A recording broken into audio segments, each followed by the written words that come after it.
Voici la vidéo 70 concernant le calcul de périmètre de polygone. Intéressons-nous d'abord à la signification du mot périmètre. Périmètre se compose en deux parties, péri et mètre. Péri veut dire contour et mètre mesure. Donc le périmètre, c'est la mesure du contour d'une figure, ce qui est symbolisé par l'écriture périmètre autour du polygone qui est représenté ici. Et donc, il ne faut pas confondre avec l'aire, qui est la mesure d'une surface d'une figure. Et donc, cette fois, on s'intéresse à l'intérieur de la figure. Donc ici, on s'intéressera uniquement au périmètre. Commençons par étudier le périmètre de ce polygone. Je vous rappelle que le périmètre, c'est la mesure du contour de la figure. Je vous laisse donc réfléchir et trouver son périmètre.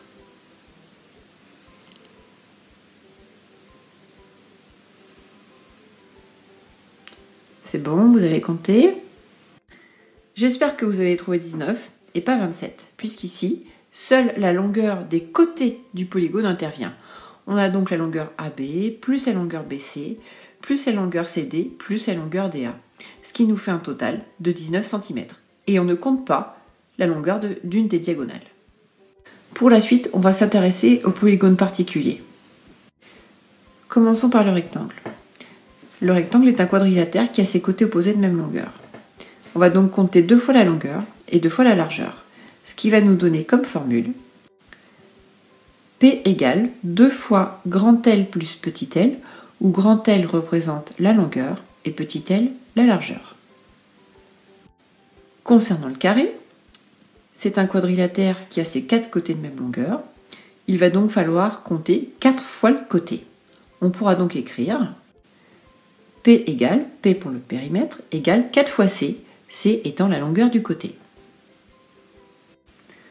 Pour un triangle, ici un triangle quelconque, il suffit de calculer la somme des longueurs de tous ses côtés, ce qui donne P égale A plus B plus C, si la longueur des côtés est représentée par petit a, petit b et petit c.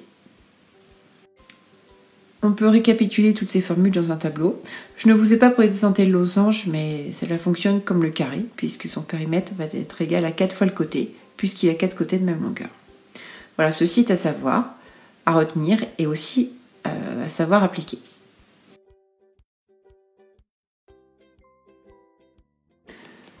Voici un rectangle de longueur 5 cm et de largeur 3 cm. Je vous laisse réfléchir pour trouver son périmètre.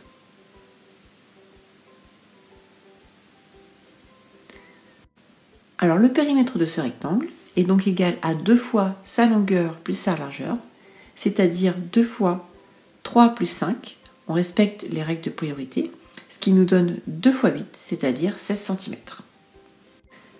Pour résoudre un exercice, vous devez absolument commencer par écrire la formule, ensuite remplacer par les valeurs de l'énoncé et terminer par calculer. Cette vidéo est terminée, j'espère que le calcul du périmètre n'aura plus de secret pour vous. À bientôt!